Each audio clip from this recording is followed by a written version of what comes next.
Om Agnirmurda Chakshushi Chandasuryo Vishaha Shrotrivak Vivitasha Vedaha Vayu Prana Hridaya Mishvamasha Padbayam Prativihi Sarvabhutan Taratman Om Shantihi Shantihi Shantihi.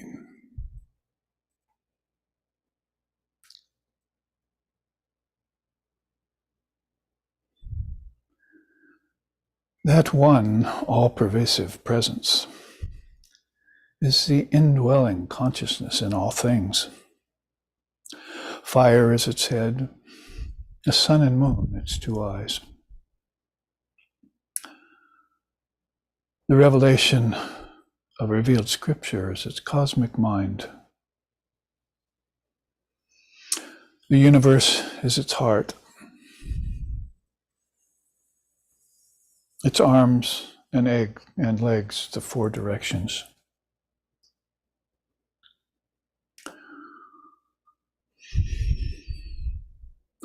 The wind is its breath. Music is its voice. And from its feet, the earth has originated. Om peace, peace, peace. There shines that Brahman. May that Brahman protect us, may that Brahman sustain us, and may that Brahman illumine our thinking consciousness. May we not find fault with each other, with the world, and with the teachings, and may what we study be a source of inspiration to us eternally. Om peace, peace, peace. Peace be unto us, peace be unto all. Om Hari Om, Hari Om, Hari Om Tat Sat.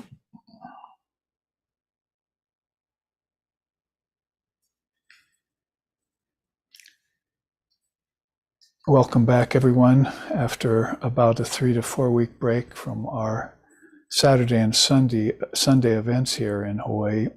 We had our first satsang and God blogs yesterday in the morning,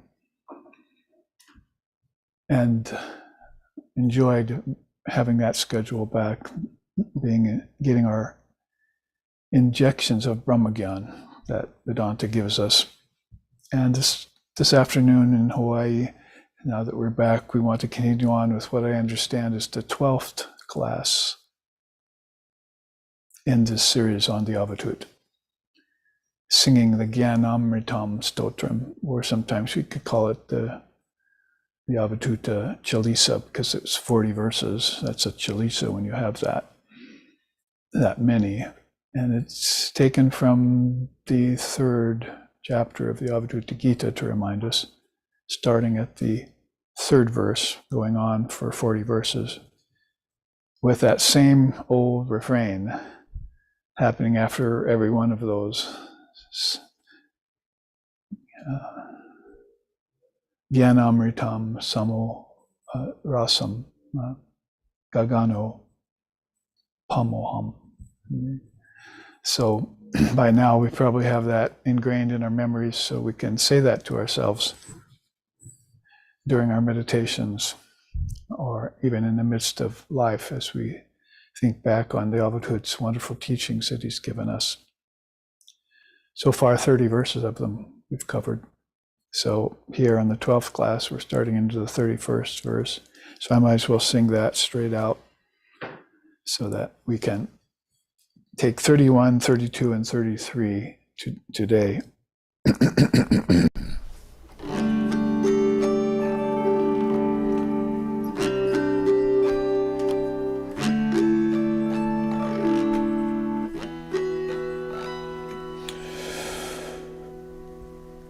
Nirjiva jiva rahitam satatam vibhati. Nirbija bija rahitam satatam vibhati. Nirvana bandha rahitam satatam vibhati. Gyanamritam samarasam Gaganopa pamoham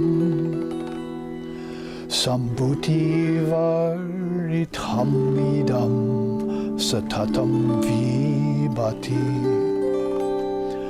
samsara varjitam idam satatam vibhati samhara varjitam idam satatam vibhati Gyanamritam samarasam gaganopamoham ulekamatram apite nachame vibhati nirbhina bhina apite nahivastu kinchit nirlaja manasa karosi katam vishadam gyanamritam samarasam gaganopamoham gyanamritam sarasasam gaganopamoham.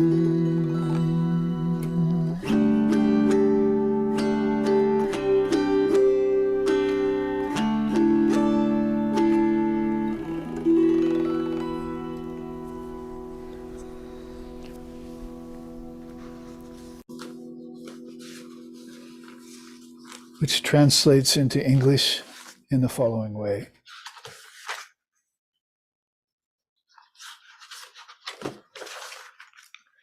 Verse 31, 32, and 33. Transcending freedom and bondage, beyond life and matter, outstripping all seeds and their respective origins, that Brahman just shines eternally. Its light dissolves all divisions and barriers. I am that light, pure existence, wisdom and bliss, as boundless as the sky, infinite like space.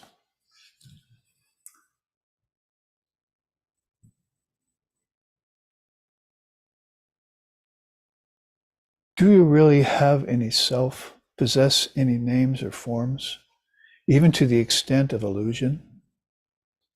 In an unending series of empty worlds, you are the only real substance. Is there anything other than yourself in existence? Then why waste time grieving? For you are pure consciousness, existence, wisdom, and bliss, as boundless as the sky, infinite like space. Do not weep in dejection. Weep tears of joy.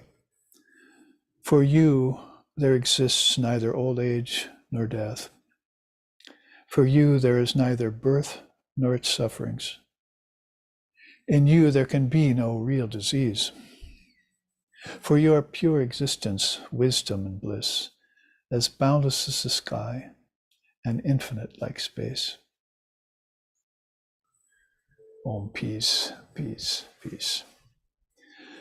So we began to see that the tone and tenor of his teachings, after the first 30 verses have been delivered to us, began to take on an even more urgent kind of tone to us, injecting us with this wisdom he wants to transmit to us, and directing himself to people who are grieving and weeping at the vagaries and vicissitudes of Maya, of life, and the sufferings that are going on that increase as you gain in age, old age and disease. He mentions them.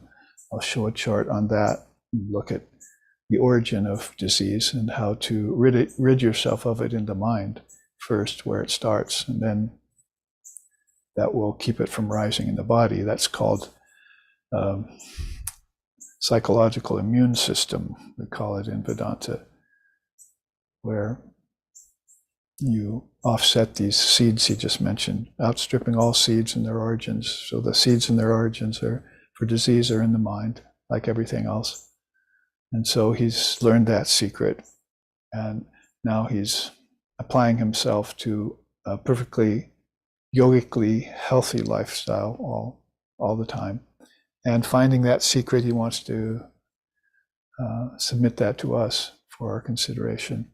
And we can try that divine experiment of transcending both old age and disease, and thereby coming to transcendence of death too. He talks about that a little bit more in the coming verses. He says, do not weep with grief, weep with gratitude, he says. And why drop tears of sadness on your own divine feet, he says. So these are lines that are coming from him next week, which we'll look at Sunday. But he's gotten into this subject of why do you cry? Why do you weep? Why are you sorry? And why do you grieve? So this is a kind of tone and tenor he takes towards the compassionate side of things after he's given this straight out non-dual truth so much in the first 30 verses. You'll have to look back on those since this is the 12th class. And 5 of them have already been put up on YouTube, I believe. So we're catching up on those, and you'll be able to look back on all the verses and sing them. You can even write to me for the words if you want. I can give it to you in the transliterated Sanskrit or in the English or both. And you can make this Avadhut Jalisa something that's a permanent part of your life and for your thinking process, as we just said. So in that beautiful way, he's talking about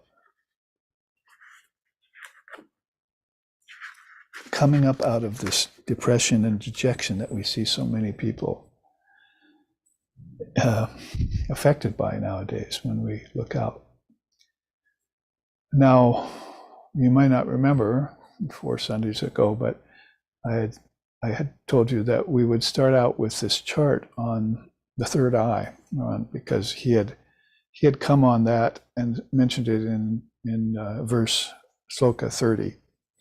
So that's where we left off so long ago, before I had to go to the US mainland and dissolve an ashram back into Shiva. So that was verse 28, 29, and 30 that we took up last class, and we ended with verse 30, and we didn't have quite enough time to deal with what he says here. What he says here is, you will see it all with a single eye. The whole verse 30 goes, Brahman requires no proving, stymies all doubt. Forests, streams, mountains, and temples are incomparable to it. So people who are engaged in nature or in temple life or of course in conventional life and so forth, if they were to get a glimpse of this Brahman or this Atman within them, then it would not compare. Those kinds of lifestyles would not compare. And you see people then giving up the world or going into deep states of consciousness and withdrawing into meditation and various spiritual practices of that nature in order to have this vision all the time. I remember Ram Prasad sings in one of his songs, I want to become infinitely wealthy with all the territories the Divine Mother owns. He said, I'm not happy just with attaining a little bliss or a little happiness or a little bit of wisdom, a little bit of peace. I want to become infinitely wealthy with the entire terrain of consciousness. This is why I chanted Agnir Murta Chakshushi Chandra Suryao today, is that one indwelling presence that you feel in everything is the inner consciousness that's in all things. That's what causes them to shine and what causes people to be attracted to things. It's like, it's not for the sake of the baby that the baby's loved, but for the sake of the Atman in the baby. It's not for the sake of the wife that the wife is loved, but for the sake of the Atman in the wife. So they bring this out so we know what the essence of the thing is that really attracts us. The 14th full hour Vedanta classes over the last 3 Wednesdays, you might remember that I spoke to that subject. Basically, is that this, what's attracting us to the inner core of things is most important, and that comes from this tattva called raga in the 12 spandhas of Shaivism. It's one of the first of the upper 12 tattvas or principles of existence. Raga is this attraction. So what is it that causes this attraction?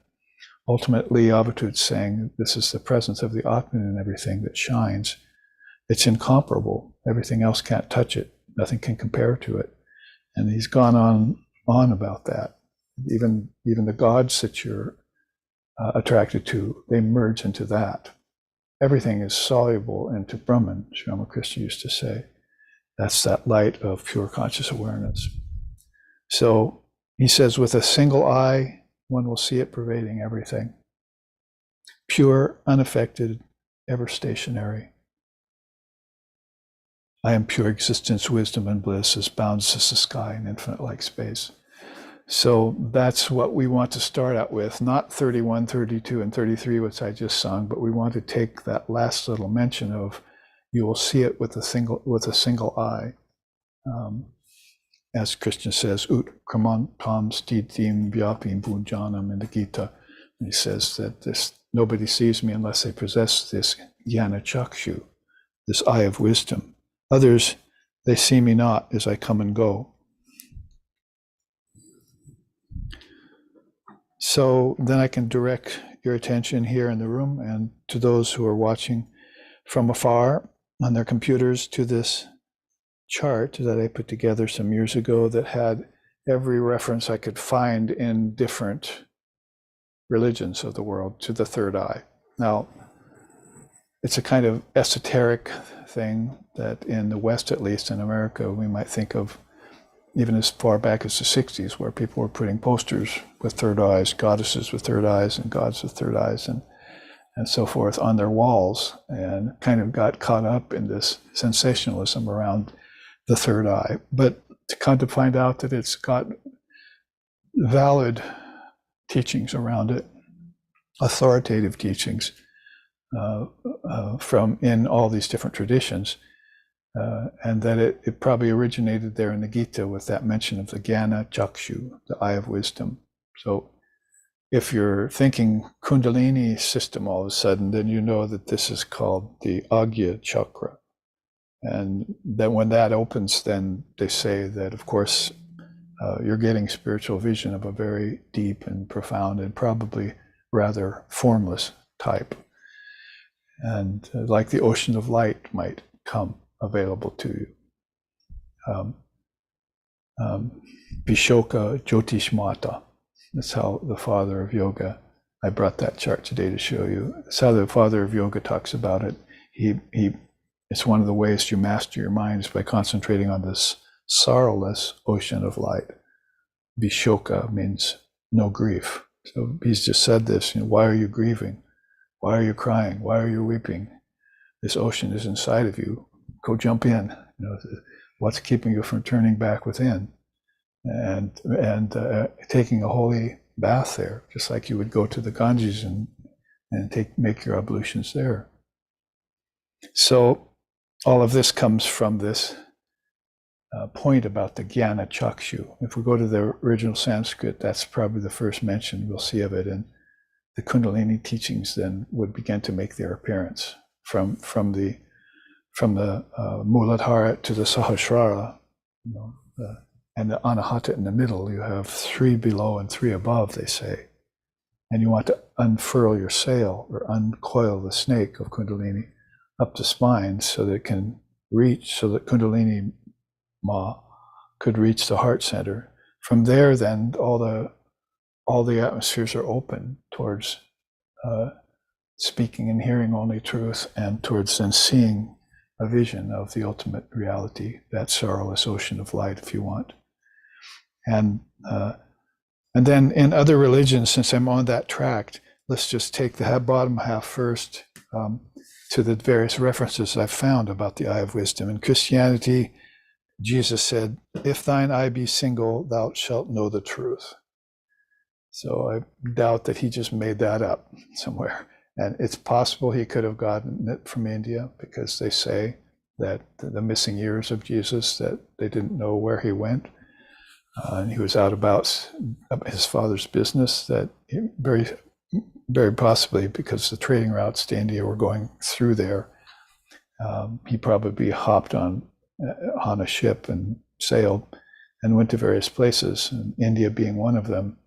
And there's records of him appearing in Tibet too. In some of the books of our own order, there's a beautiful book that you can look at that talks about coming upon a Buddhist monastery where they mentioned this chosen being that came amongst them. And I think probably that was Jesus, and they called him Isha, the chosen one. So all of that is very interesting, but back to my points, it's probably very unlikely that Jesus just said, oh, let's just call it a third eye, if thine eye be single. So of course, the Advaitic idea is that everything becomes non-dual. We call that Advaita. So we would immediately address it that way and think about it that way, is that we want to take all the vagaries and all of the restlessness of the mind and focus it and concentrate it down into a focal point. And when we do that, we feel like that's happening in our head, like between our eyebrows. So you'll find people talking about that experience. I've had that happen a lot when students come and say, well, I feel a pressure there since you gave me the mantra and I started reciting it. And so they describe it as a pressure. Others have come and said, I'm having, flashes of light there. So I refer them to the Upanishads where it says, like fireflies, like lightning, sometimes about the divine sound like a kettle drum in the distance. So the Upanishads have these references to sight and sound at a very spiritual level, which have to do with these two chakras, really. I mean, probably say that the sound of Om, Omkara, the cause of the sound of Om, is between the Manipura and the Vishuddha. And then, when you start to have this spiritual vision, the ocean of light comes, and that's third eye business. That's there at the Agya chakra, leading into the 1,000-petaled lotus, Sahasrara. So all of this is coming about in India's way of explaining in her various darshanas, Kundalini Yoga being one of them. So Christ mentioning that, there are different people who, even nowadays, I've heard them talk about that pressure, sometimes even a headache, kind of something wanting to open up and explode, something trying to push forth. And so, if thine eye be single, you shall know the truth. So the point here is that there's probably a lot of darkness of the ages that's gathered around these centers, and people are just awakening to them anew. So energy has to be brought up by practices and purification first, and it would be nice, and then practice, because you don't want to intensify an impure mind and have both light and darkness come to you in various forms. Because they say each of the 7 chakras have a poison and a nectar in them. So you can look in our Footfalls offering to find out charts on those kinds of teachings about nectars and poisons in each of these centers. So here, the poison there, could say, would be a kind of disorientation. People have come back out of visions of that center, which were rather premature, or at least presumptuous, and turned crazy. They've been some very strange things happen to them that mentally imbalances them. And we have Holy Mother to thank for telling us about some of that. So it has to be approached gradually, step by step. Enlightenment dawns in the mind in stages as these chakras, centers, lotuses, or realms, or lokas, or akashas open up to you as you do practice, and hopefully with a guide leading you there. The inner guide, of course, there would be the Divine Mother of the universe. So my whole commentary around that just is that it's very unlikely Jesus would have talked in that way about a third eye, and because in the center of the forehead there are these 2 eyes. In fact, that's coming up here. Buddha talks about it too. But then above those 2 eyes is a single eye. Sri Ramakrishna said the two eyes often get caught looking down toward the organs of evacuation, the organs of reproduction, and the organs of sensual pleasure, eating, drinking, the first three centers. But this eye tends to go inward. So we have references nowadays, as well as in ancient times, about this Jnana Chakshu. Let's see what Hinduism says about it from Sri Krishna. They who perceive with the eye of wisdom, they truly see. Devoting themselves to wisdom, they are neither born at the time of creation, nor are they disturbed at the time of dissolution. But the deluded do not see me as I depart, stay, and enjoy. Only they truly see who possess the inner eye of wisdom. Yeah. Vimoda, Vimoda is the word in the Sanskrit, Jnanachakshu. Vimoda nanupashanti Jnanachakshu, he says in the Gita. So basically Vimoda, they're darkened, they're moha, they're deluded, because they don't see me as I come and go and as I stay. So they don't see the consciousness in things that is his consciousness. And then he goes on using other metaphors like people don't see bees gathering honey, they just see the honey at the end, or none. So in that way, nobody's aware, oh, there goes that bee, he's going to a hive, I'm going to get honey soon. That's very rare to have that kind of vision. So in this way, he brings out these teachings of seeing the Lord present in all things. Again, why I started out chanting from the Upanishads, basically that one indwelling presence is consciousness in everything, but you have to open up these passageways in order to see it. And so many people remain blind to that. You only open up passageways toward the physical. Kundalini Yoga system itself says, as Kundalini traverses the sixth center, or lotus, called the Agya Chakra, currents of refined prana rise high. Visions, light, and internal sounds are experienced, and the mind gets so absorbed that it loses normal consciousness. Of course, we have on good record proof of that with Sri Ramakrishna Paramahamsa, left in good faith by M when he wrote the Gospel of Ramakrishna and put that out. And then all the records of people who saw Sri Ramakrishna go into this higher center and disappear from normal consciousness, become abstracted, I think is the English word they used, then come back to normal consciousness, but he's still kind of drunken from what he saw. So he's going inside to these higher centers and immersing himself there, like the Avadhut is trying to tell us to do. Basically, go and dive into that ocean. They'll just cry tears, an ocean of tears. Find the ocean of bliss inside of you, and go there and take your ablution. It's a sacred pilgrimage spot inside of you that you should go every day in meditation. I'll show you a little bit of that soon when we look at this 7 ways of mastering the mind. So I pause here to say, I suppose you didn't know how much was in the Avadhut's mention of with a single eye, you'll see it pervading everything. I'm telling you what's in there. What's in 5, 6 different traditions is what the Avadhut is saying there.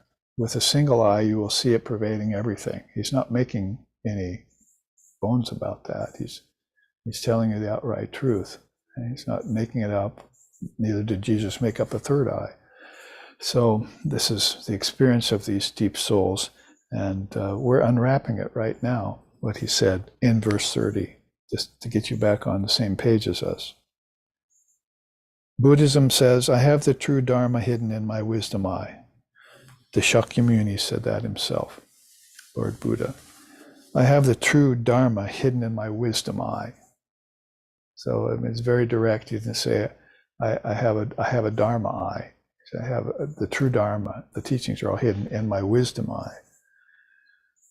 So that's a straight a statement out of the earliest of all Buddhist teachings the Arhats put down.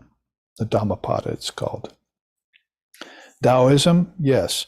The eyes are the windows of the soul. Between the two windows is the main door to divinity. Enter there to discover your inner divine nature. Lao Tzu said that. So that's a very beautiful selection from China then. So, we're going around here to various parts of the Far East and finding out these people that lived 550 years before Christ and thousands of years prior to Buddha, and people who lived after Buddha arrived on the scene and after Jesus too arrived on the scene, like Lao Tzu, going with this mention of this center of concentration here, this lotus. I like to call it a spiritual vortex. You can liken it, if you're flying at night into a city, you can liken it to looking down on like New York or one of these big, huge metropolises and seeing all these lights and from roads coming in all directions into the city, and the city is just lit up. And of course, at night you won't see smog, and you won't see population, you won't see traffic, you won't see any of that. So it's just like almost perfect as a metaphor for how you would come upon these centers inside of yourself when you direct your consciousness towards them. Like open up the heart, they say, because you're stuck in these three lower centers of eating, drinking, and sex life and procreation. So get beyond the ancestor loop that's there in those three centers, the Buddha said, and then open up this heart chakra, and there you'll find the gem of love. Go seek Vrindavan in your heart. There you'll find Sri Krishna and the gopis, dancing in ecstasy. Beautiful poems about it written too. So nice to add Taoism into the collection. How about Gnosticism? The true gate is also the door to one's divine nature. It is the front door to heaven. It is located neither left nor right, up nor down. It is right in the center, and thus is called the door to divinity, the white sun. Nice, huh? So, yes, that's the white sun. It would be a good way to express it. In other traditions, you've heard it called the blue pearl, maybe. You might have heard that expression in Shaivism. It's like this perfect blue round cylinder that just all of a sudden appears. It's like clouds go back from it. Like you would see clouds parting away in a sort of broken motion from the sun. And then you just see only the sun, and that fills your whole vision. And you can close your eyes, it's still there. You can open your eyes, it's still there. So it penetrates both the inner and the outer. It transcends them both. So that's the presence of this Jnana Chakshu. It's unimpeachable. I mean, there's nothing you can do to like make it go away, except become ignorant. Then it tends to retreat pretty nicely. Confucianism. Three persons are walking together. Who is the master? They all have two eyes, but the divine third eye is the master of all of them. So you can have six eyes walking down the road, but there's really only one eye there, ultimately. That's that eye of wisdom that is their master. It's the master of all of them.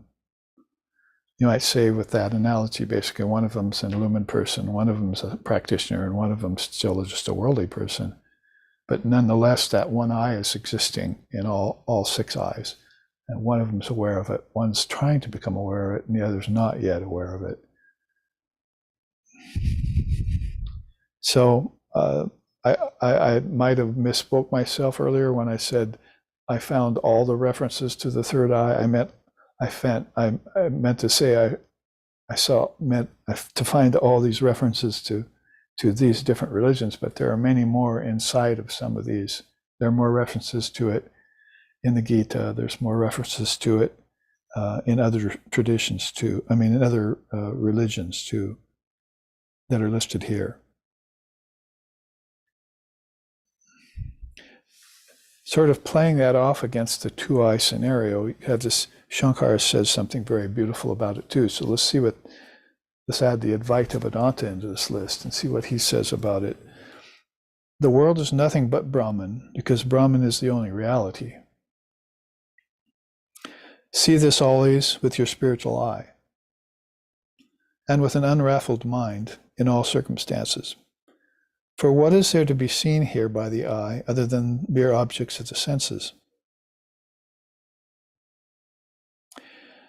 In like manner, to that one who knows Brahman, what is there to be seen at all, wherever the intellect may play or wonder, except divine reality?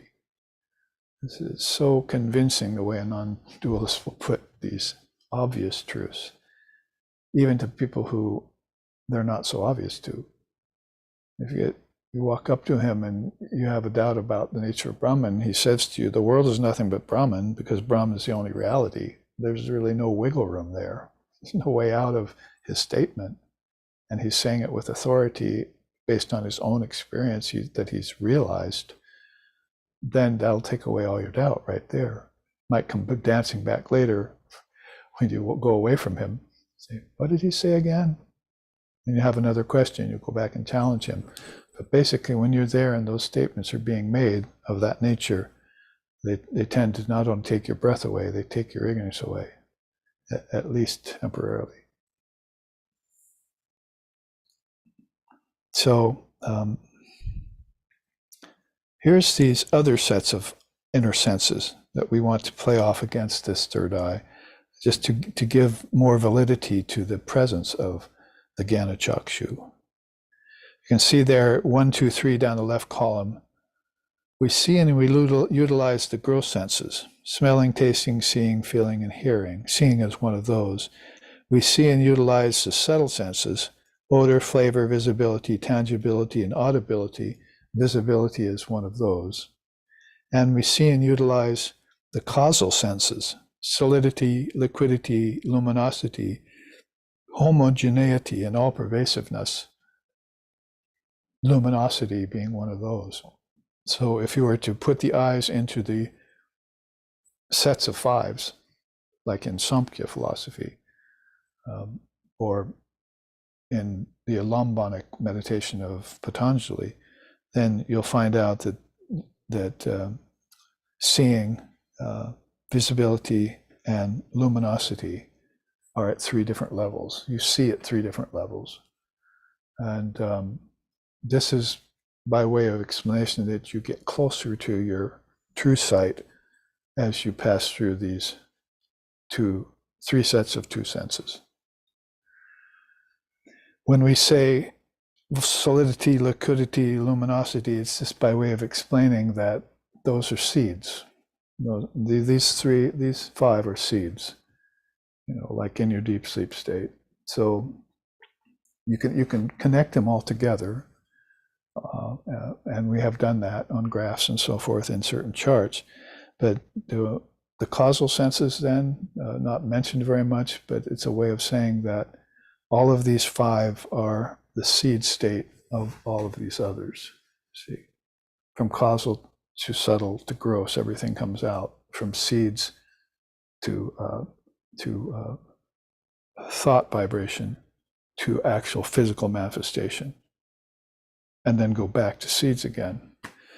I heard from a student today who was doing his homework on the God blogs, and he said, when you were talking about waking, dreaming, and deep sleep, it reminded me of when I was a kid watching the TV. So you turn on the TV and there's no channel selected, and it's just all a lot of static there, You remember the old TVs with their static? And then you start to select a channel and tune in, and all of a sudden ghostly forms start to appear. That your antenna is not quite adjusted right, you see. And then finally you actually select a channel and get it focused, and then now you see forms playing there. So one of my students was saying, that really reminded me of waking, dreaming, and deep sleep, or actually deep sleep, dreaming, and waking, when you turned on the old TVs and you just got nothing, and then all of a sudden you got almost form, and then you got form, and then you went backwards in that way and turned off the TV, and then it was Turiya, you see. So he was putting it in terms of Jagrat, Swapna, Sushupti, and Turiya. So a very beautiful way. I told him, asked him if I could borrow that. I hope it's okay that I have. It's very good homework he did on describing the three states of our consciousness: waking, dreaming, and deep sleep. So those are other connections you can make here. But the point I'm making here is the causal senses aren't usually thrown in there to the 24 cosmic principles. They're not included, like the tanmatras and the gross senses are. Same with elements. So you have to think that everything went to seed there. That's not a very good expression to use, actually. It went into its seed state there. It's usually when it comes out, it goes to seed, and that's a negative expression. But everything is held back in abeyance in its seed state, and that's how things come into manifestation. So it turns the head entirely away from the evolution theory, for instance, that everything was born out of in matter, out of an explosion that then gave rise to evolution through species, and as if it had to have happened on a planet that was already had water and air in it, for one thing. But water and air are ideas in your mind, you see. And so if you come out and take a form, like the Tibetan Buddhists tell you, through these different bardos, then it's you that's solidifying the ideas into a dream state, dreaming about them. And then it's you that takes those dreams and makes them, I hate to say a reality, but a relative truth. And then it becomes solid, tangible, and so forth. Tangibility is one of those ideas, you see. But it's back in the subtle state. That's a beautiful thing to understand, is why I'm harping on it a bit here.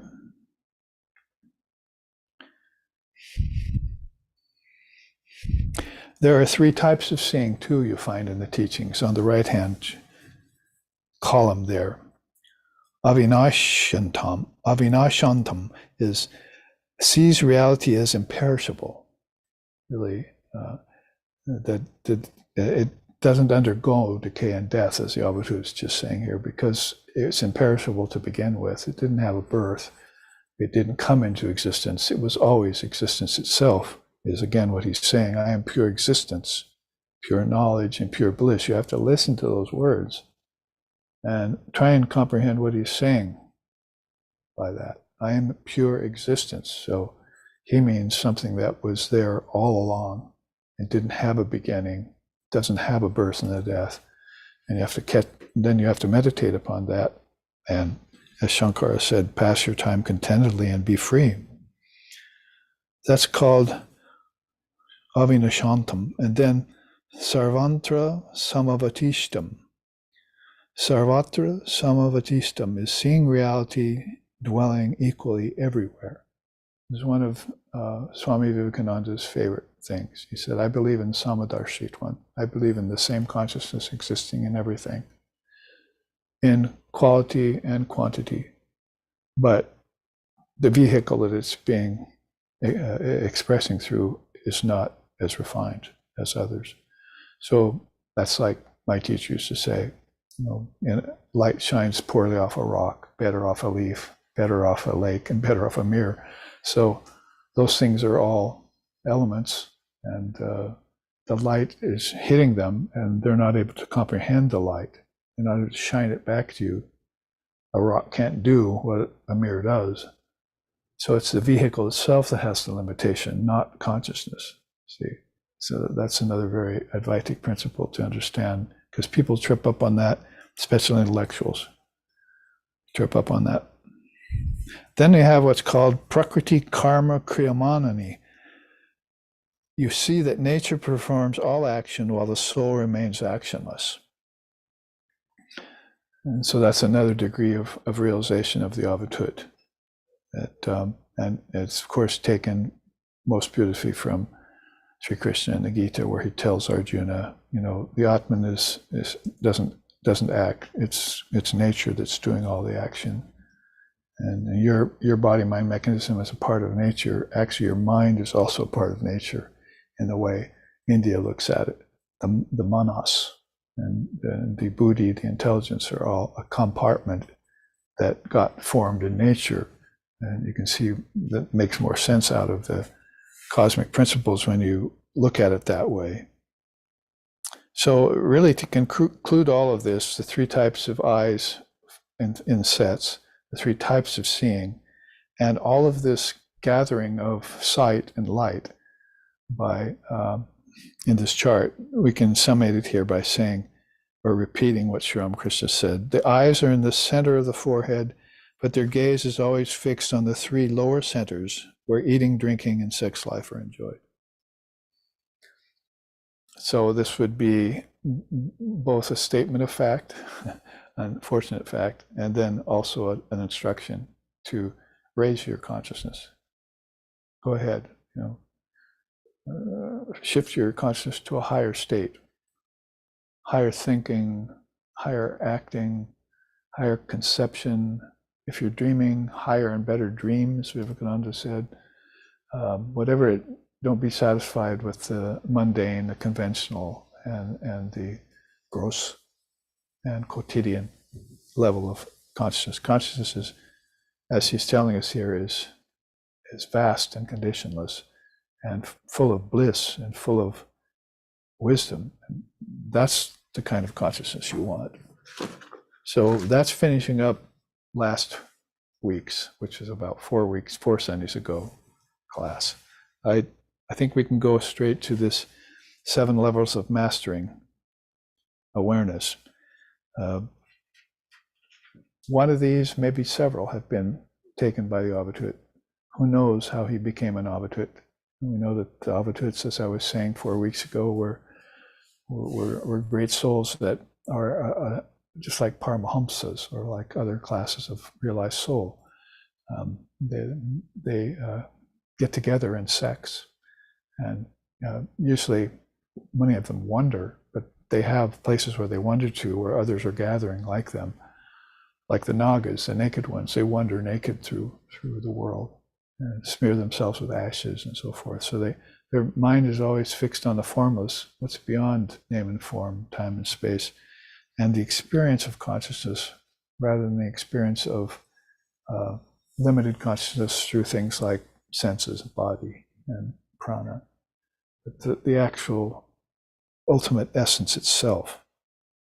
So this is a teaching, and I said, I think 4 weeks ago, because I looked back on that class, that the Avadhut, his path is rather yogic. If you had to kind of try to align it with any of the darshanas, you'd probably see, well, it's like Advaitic yoga. He's got the Advaita, no doubt, but the path as far as a practice, anything you can draw out from what he says in these 40 verses, plus the other 4 chapters of the Avadhuta Gita, seem very Advaitic.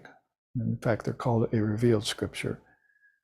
And there's one other that's like it or comparable to it, and that's the Ashtavakra Samhita, which is Sri Ramakrishna's book that he kept there close to him, had the young Naran, Swami Vivekananda, read to him to himself really from that book.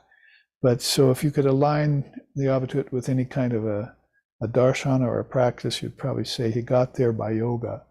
That's an easy thing to say, since yoga permeates everything as a universal word. It even permeates Judaism and Christianity and Islam. Yoga is just practice that you do to realize yourself. And so whatever you're doing, whether it's prayer or whether it's meditation or whether it's zikr or dancing, you're getting into yoga. So it's a perfect word that crosses all boundaries. And we can use it in that. We should probably state that we are using it in that way to mean a universal, based upon everything is always united and one. So we're not even talking harmony when we say yoga. We're talking unity. If you fall out of unity, then you talk yoga and say, well, we have to get back into unity, so let's use harmony. You see, if I've fallen into violent ways or deluded ways, then I'm going to have to use clarity. That'll be the name of our seminar next month, if you all tune into it, is called Crystal clarity and cosmic subterfuge. I thought for a while to come up with that one. I like it. Crystal clarity and cosmic subterfuge. Basically, this crystal clarity, viveka khyati in Sanskrit, is what we want. The mind has no problems. The body suffers. The life force flows unimpeded. The senses are pure if you have crystal clarity of mind. All these others are tempered or limited by the fact that you don't have clarity of mind yet. Clarity of mind comes, according to the Avadhut and other beings of his level and station, through gaining of this wisdom that destroys ignorance. That's the quickest way to it, seconded by Swami Vivekananda. It's the hardest but quickest path. That's it. Easiest path, bhakti, but the slowest. That's to realization, not necessarily to salvation. I've been having to use that teaching more lately because people are saying, well, you can give me liberation. And I said, what gave you that idea? I might be able to give you salvation. Liberation comes from Mother. Moksha is very rare for people. You might have noticed, especially if it's doubtlessly a state that's come upon someone. Like we can look at the Avadhut, or like we can look at Buddha, or we can look at Sri Ramakrishna and say, undoubtedly, those are realized souls. They have moksha, they have mukti, they have kaivalya, they have samadhi, they have nirvana, they have asampragyata, they have satori, undoubtedly.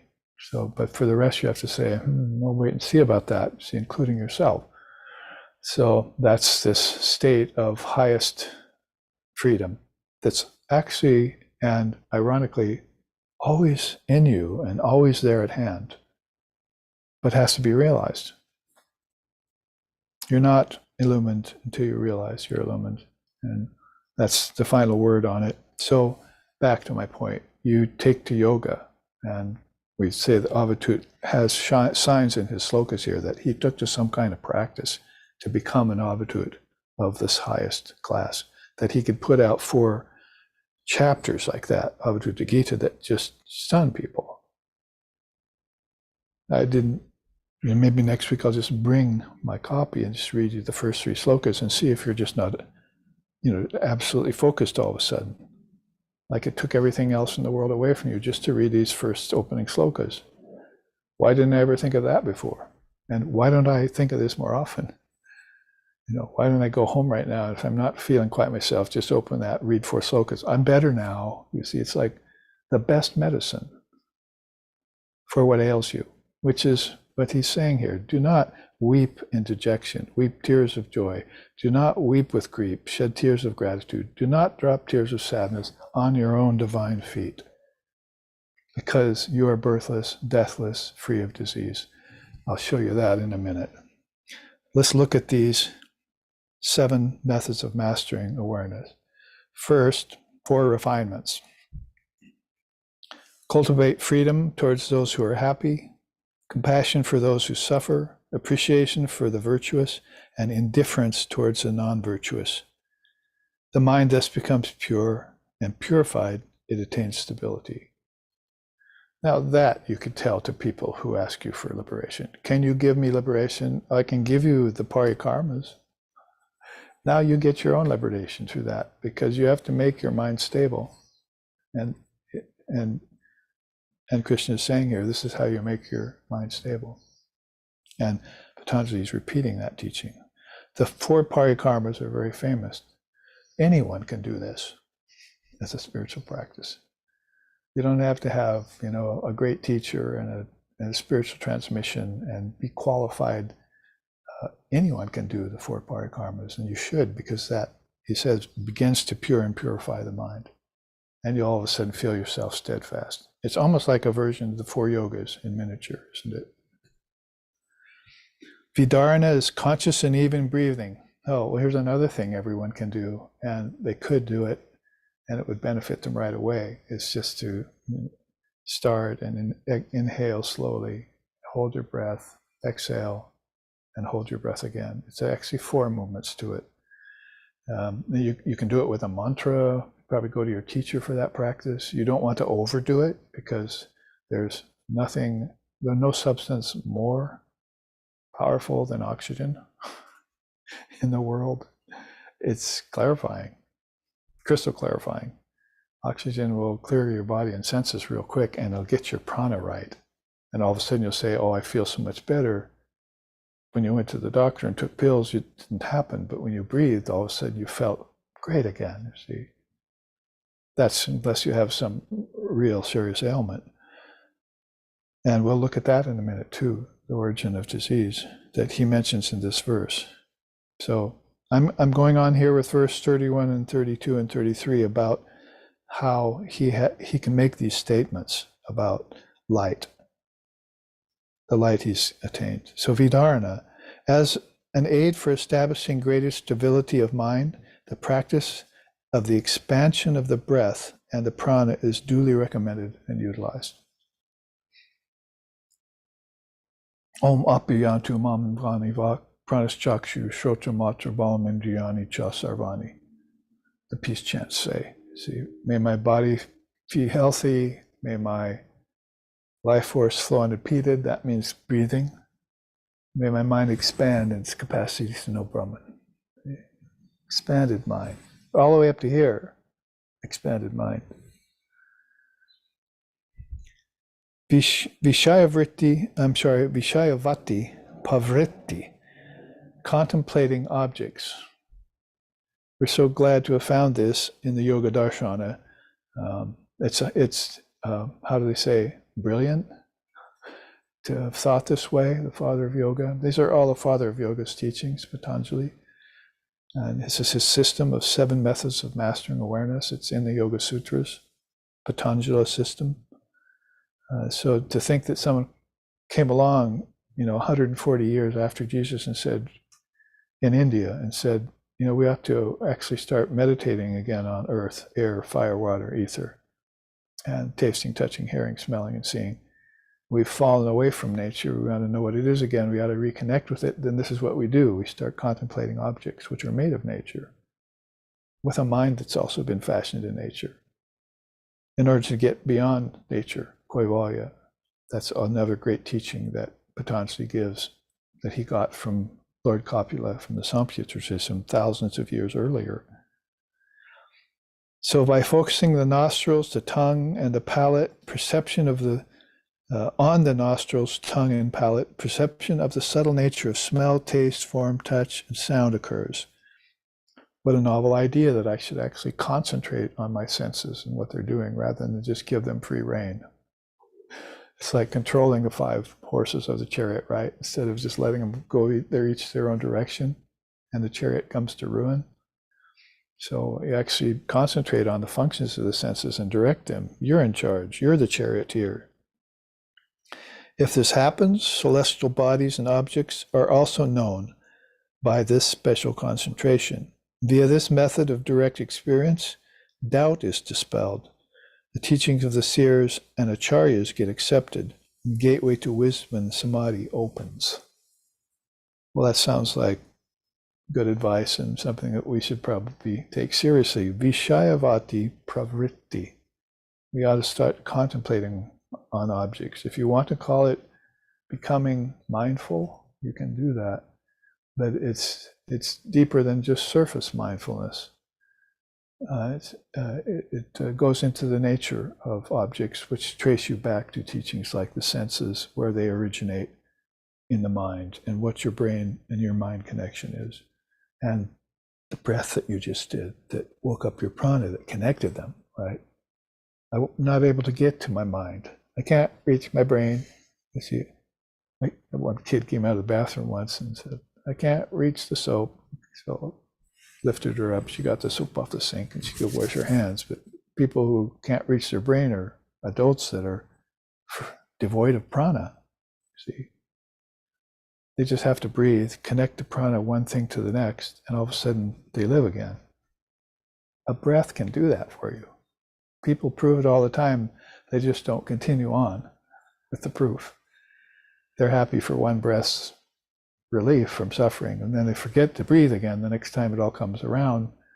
This needs to be continued and connected. And if it does, then you're getting to these higher teachings. Vishoka Jyotishmata. Jyoti is the light, and Vishoka is free of grief. So meditation on the inner light. Patanjali says, practicing meditation in the heart lotus, that's this chakra, as we were talking about this chakra earlier. Now we're talking about the Anahata chakra. Practicing meditation in the heart lotus, the buddhi reveals itself and appears clear and luminous. That's intelligence. Like a sun-filled sky. For comprehension of this ocean of sorrowless light, calm and serene, springs great realization, I am. So we know who used that phrase early on, I am. It was the father of yoga.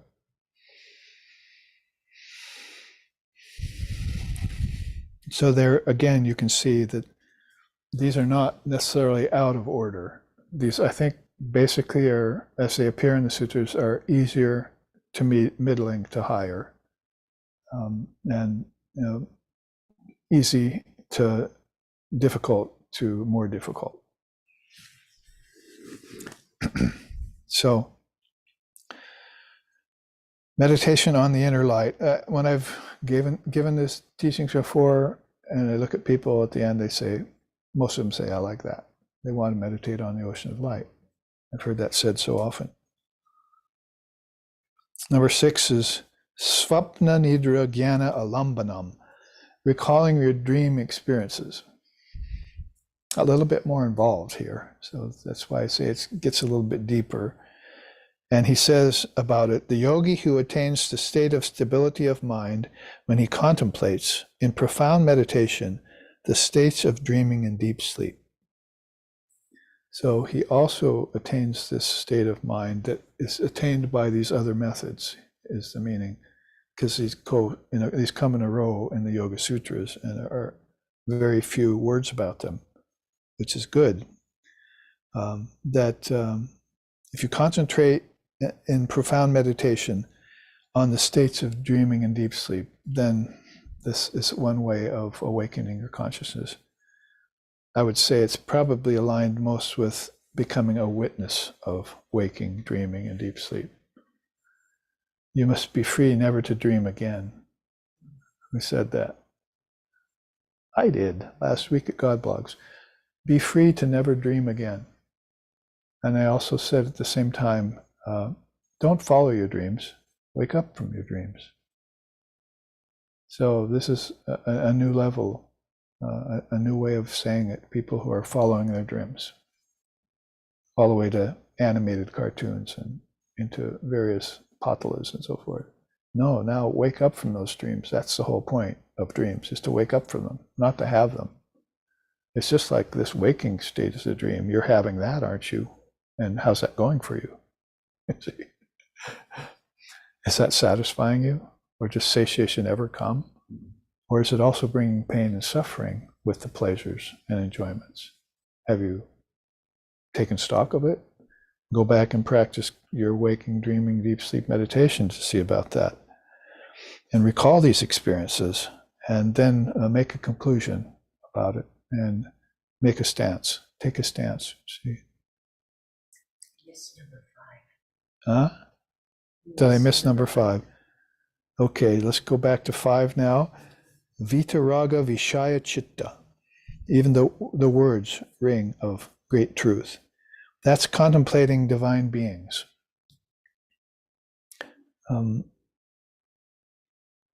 You might say that 5 and 6 could even work in the different order, because quite often people have divine beings appear to them after they start thinking about their dream experiences. But in whichever way it comes to you, the idea here, he says, is by contemplating and reflecting on the minds of perfected beings and seers who have transcended all attraction for the sense objects, the yogic practitioner gets free of attraction and attachment and gains the state of stability. Those are 2 of the impediments to meditation: attachment and aversion. Attraction and aversion. So this would be a kind of reflection you do by focusing on your chosen ideal, we call it, the Ishtam.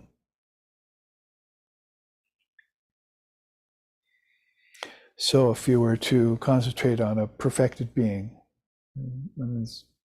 this can be done, like we just said, as an alambana, like a statue of Buddha or a little statue of Ram or baby Gopala. So you concentrate so much like that, and then all of a sudden you take that in, you see, and that becomes your one vibration. And by concentrating on one vibration, then the mind loses all its vrittis, its outer vrittis, its wandering tendency, its wanderlust goes away. And you're just bringing it back down to this one perfect and infinitesimally small little truth, you see. The mantra works the same way, the bijam.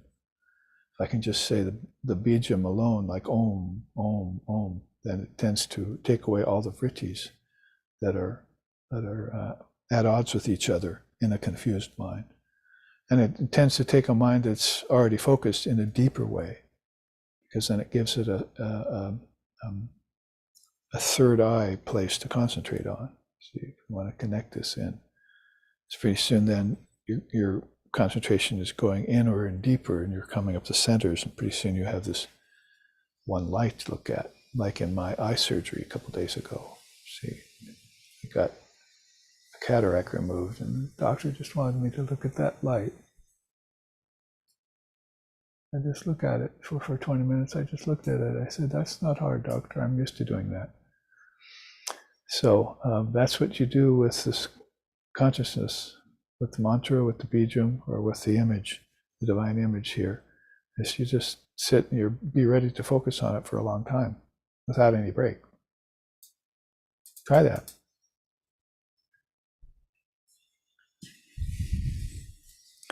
You can get the mantra from a teacher and practice that. Sometimes you need to give up 108 and just do one. Holy Mother said that. Said if just a few minutes of perfect concentration on the Ishtam is far better than an hour of mind wandering meditation. So you have to be able to experiment like that and just focus on one thing for a long period of time without the push, to become an adept practitioner, or the push to get enlightenment, or the push to be goal oriented, or any of that. Just take the simplest thing and realize it right there and now in those few minutes. Very good for your spiritual life, she says. So we went back to 5. We've already done 6. Let's do 7. Adimatrajan, meditating on the chosen ideal itself. Of course, this is more than just a seer or a saint or an object, which she's been leading us up to. We've been doing such things as air, earth, fire, water, and ether, objects made of air, earth, fire, water, and ether, pictures made of those, and then the real example, walking around the ashram and your guru, and then now you've gone all the way to the chosen ideal in your heart. It's called the antar yami. You see, antar means inner, yami is that ideal. So the inner chosen, the ideal seated in your own heart. Adihi sasamya yoga nimitta hetu parastri kala pidristaha. It's beyond the 3 phases of time, and it's your own self seated in your heart. So this is your chosen ideal. You are one with that. Follows perfectly well with the Avadhut's continual repetition of this beautiful, you are pure existence, wisdom and bliss, boundless as the sky, infinite like space. He says, overall, the yogi may allow the mind to meditate upon whatever is most pleasing and beneficial. For through this method as well, the mind becomes stable and enters samadhi. But remember, he said the yogi can do that. You don't want to, the ordinary person won't be able to do that. he'll be wanting, he'll be imagining all sorts of things to enjoy. And that's not meditating on the chosen ideal, of course. As a summation, you'll find this said by Patanjali in the sutras: to overcome impediments to yoga and other distractions, recourse to the one-pointed practice of a single method is enjoined. As concentration occurs, knowledge of all things, from gross to subtle, is gained, and samapatti, mastery over the mind field, is attained. That's what he's talking about here. How do you master the mind field of all the vrittis, vibrations that are constantly going on in it, whether it be in life with the 4 parikarmas, or whether it be in your breathing process, erraticness of your breathing process, whether it be with your contemplation of the alambanas of nature, the things that are around you. Whatever the case may be, you're going to want to have this knowledge of all things to get you mastery over all the vibrations there. That's really, as far as the classical yoga is concerned, yoga chitta vritti nirodha is the penultimate goal. You want to reduce the mind vibrations down to this one focus. Could be an ocean of light for you. Could be an ishtam, someone you love, some great soul that you love. And then it has to be taken deeper, because there are millions of people who love Jesus. There are millions of people who love Sri Ramakrishna. There are millions of people who love Buddha, but you've got to take that love deeper and deeper. That can be your starting point. It's called self-surrender. And it leads to salvation. But you don't want to stop at salvation. They went on. You should go on towards liberation, freedom. Then you can return to your own abode.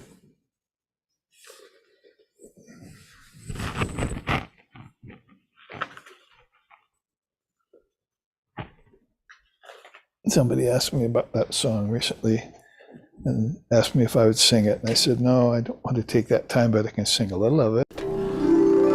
Mono chalo nija liketane.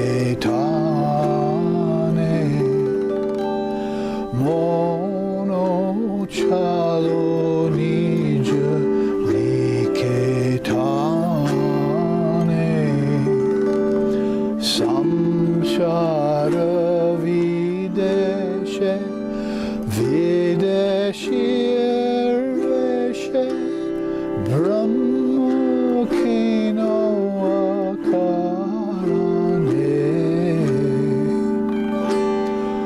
Mono Chalo Nija Liketane.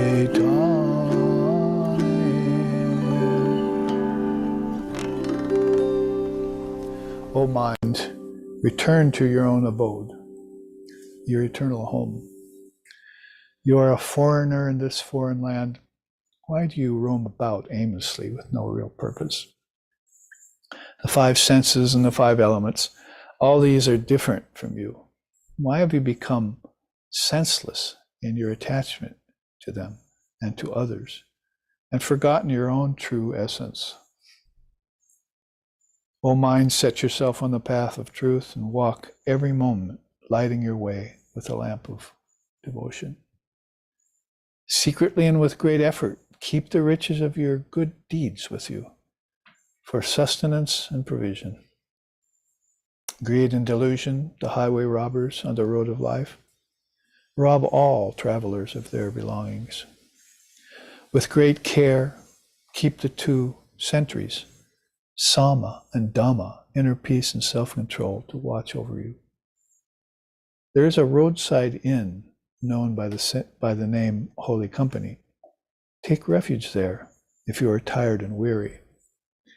If you are confused about the way home, ask help of the holy ones who live there.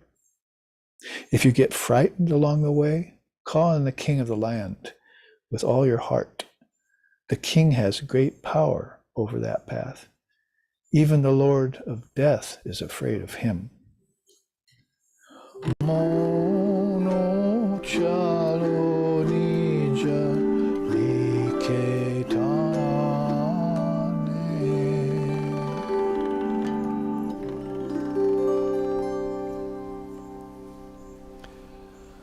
Sung by Swami Vivekananda when he was a teenager, called Narendra, to Sri Ramakrishna upon their early meetings.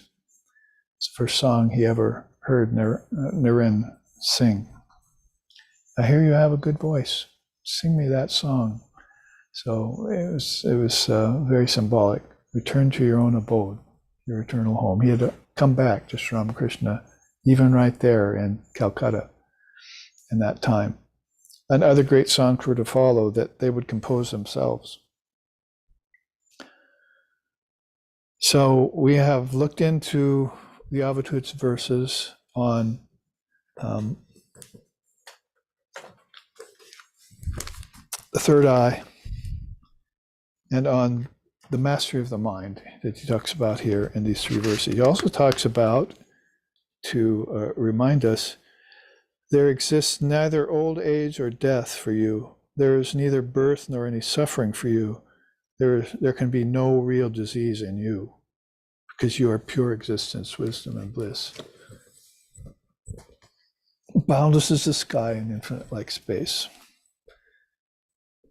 So let's then look at that one chart that we can use the rest of our time on about the destruction of disease. This goes a long way back to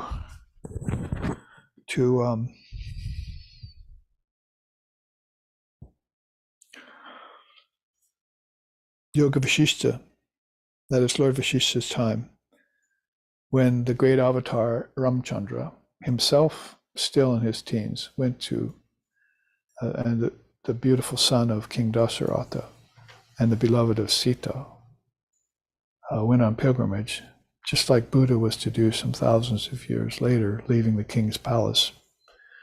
And then came back a changed person after he saw suffering, this young man. And beautiful, and you can read about it in the Ramayana, particularly good, the Adhyatma Ramayana, which is the Nondual version of the Ramayana. So you can see Lord Vashishta there giving instructions to the young teenage Ram, whom only 12 people in the whole world know that he's an avatar, 12 rishis. There are many rishis living in that yuga, not like here. There are realized souls that you can find in forest ashrams, in city ashrams, in ocean ashrams, mountain ashrams. Anywhere you go, you'd find this soul willing to teach you. And you didn't have to remember so much about your true nature. It was just in you. You knew it. In this day and age, things have become much different. We'll talk about that in the seminar next week to get some crystal clarity around it. So he's going to Lord Vashishta, and Lord Vashishta, one of the questions he asks you can see it up in the left-hand corner: how do diseases rise and fall, and how can they be destroyed? So a lot of these beings have this, and Patanjali, whom we just studied, was one of them, have this eye towards healing. You'll notice that about them. Some of them, they're not so concerned about that. It's just like if you make a statement, there's no disease, it doesn't exist, then they just live by that, and they don't suffer disease. Their bodies might, but they don't. That's kind of the hidden secret around that. But other people, they know that you think your disease is real. So some of them will turn their minds, like Patanjali, we just studied, toward, how, they're thinking ultimately, how can we get their mind beyond illness? Because if their mind gets beyond illness, then their body will follow. But since their bodies are ill and they identify with their bodies, we're going to have to take a different tact here. And we're going to have to use some healing methods, you see. So this is still in the mind of Sri Ram, why these people he just saw on pilgrimage are suffering. He went out there and saw them all over. Inside his father's palace, nobody's suffering. I mean, probably mentally somewhere for some bereavement or something. But basically, this is talking about just the diseases that he's seeing when he went out. So there you see the way Vashishta puts it. You can read it yourself in those chapters. But basically, this is how it summates or gets concentrated down. He tells them there are two categories of disease. Remember, this is coming off of verse 33. See, do not weep in dejection, weep tears of joy, for there is no old age or death or disease for you. He's looking at you as a candidate for enlightenment. See, why don't you just jump to the chase? Come, be enlightened with me now. This is the way our founder, Lex Sixon, was too. If you were with him, see, there was no negativity, see, and you weren't allowed to have any either. You had already found your enlightenment, and as long as you were with him, you lived in that enlightenment. As soon as he went away, then you start doubting it, you see. So that's the way people were around him, and the way they are around a great soul like this. So Vashishta is giving him this category of diseases. There's an essential disease that's directly associated with rebirth. That's called Sara. And there's a secondary disease called Samanya, which is ordinary disease, which is just of the body, basically. So there's a disease, basically, they're saying here, of the mind, right? And then there's the diseases of the body. That's essential and secondary, Sara and Samanya. It's very good teaching for any healer, what to speak of anyone who's suffering diseases, to know about. It says, it's basically the teaching is that, is it here? I think it's in the other chart that's like this on disease, where Vashishta says all diseases are of the mind. Wrong. They're all of the mind. They're not of the body. They all start in the mind. So if you want the essential category, you see what the cause of that is. Lack of wisdom. So hurry up and get wise. For this lifetime and the rest in your next lifetime, if you're to live one, you won't have diseases anymore. Case in point, the Avadhut is saying this, isn't he? There's no disease for me. There's no death for me. How did he come to this conclusion with such adamantine resolve? And he's living it in front of us. So he's speaking with direct experience. And there you see that he's gone back to teachings like Vashishta, Lord Vashishta, who says, Ram, the cause of all of it is this lack of wisdom. Also lack of sense control because of the presence of desires. So here's association, you see. Presence of desires and their enjoyment give you disease. Can we put it any clearer than that? Your desires bring up your diseases from the mind into the body. So I mentioned your psychological immune system earlier. So as soon as you give way to these desires, you start poking holes in the pot, water leaks out of them. It's actually a teaching Sri Ramakrishna gave that honey leaks out of a clay pot when it's got little cracks in it. It seeps out real slowly because the cracks are so small. So you should be storing up this honey of your practices, your disciplines and everything, and not giving rise to these desires, trying to fulfill them dharmically in the right ways, like through the parikramas, for instance, or parikarmas. So that's the cause of this problem. And the result is mental delusion, mental disease, negative actions, karmic accrual, and finally, physical disease.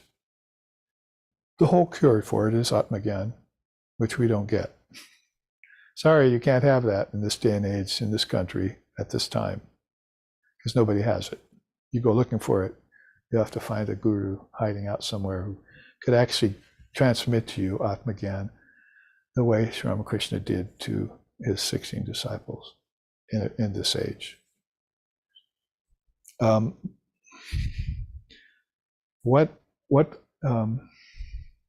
opens the door to this, to the loss of wisdom? The loss of knowledge that wisdom will do away with ignorance and desires and therefore keep you healthy all the time. That's in the Samanya category. So basically negative thoughts. So I just mentioned that if you were with our founder, his mind was always positive. And Swami Vivekananda said, Nothing negative, no negative allowed, all positive. That's the way he'd been about life too. And in a world that he said he hated, he basically just said that this world was full of, like Buddha, full of suffering. Holy Mother said the same, it's full of suffering. So they're in this world they don't like, and there's plenty to complain about, yet they're staying positive because they know if they let their mind fall into negativities, then these diseases will get in and it'll make the matter worse. So you have to be fending these off with your spiritual, your psychological, your philosophical, your mental, and your vital immune systems. See, you have an immune system for each sheath that the Atman's wrapped in. And you keep these strong. Negative thoughts will be the one thing you're going to want to watch out for. They'll make holes in those immune systems. And it'll cause what? Mental agitation, physical agitation. But we just talked about vrittis, right? Minefield, how yoga says you should quell those vrittis. So some of those vrittis are mixed, some of them are negative. There might be a few positive ones, but they're probably going to be overcome by the negative ones.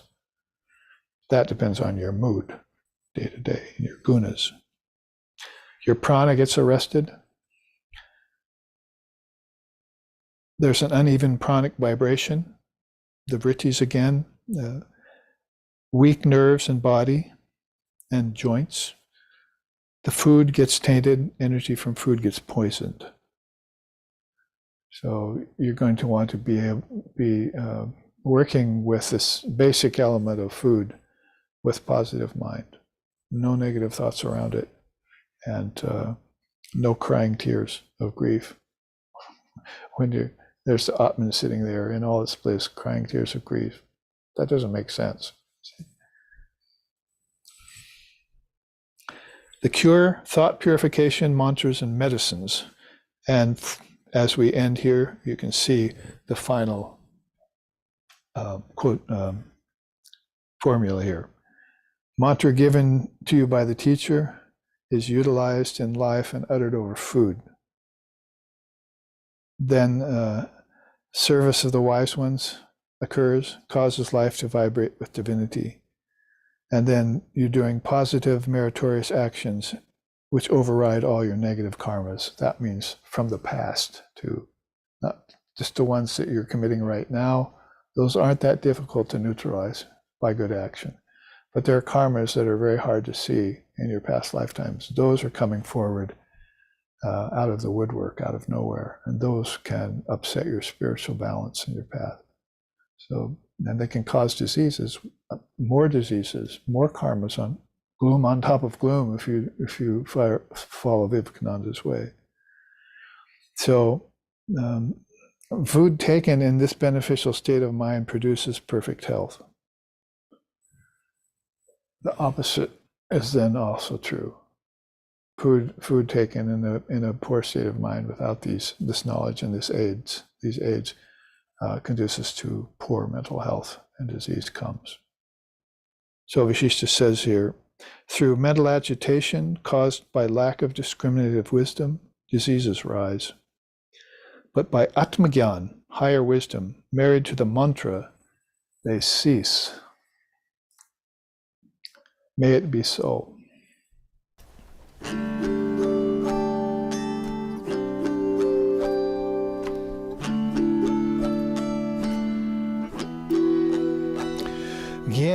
Jnanamritam samarasam gaganopamoham.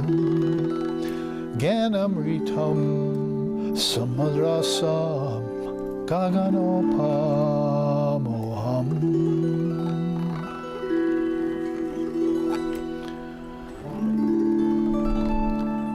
Jananim sharadam devim Ramakrishnam Jagadgurum Pado Padme Toye Shritva Pranamami Muhur Muhur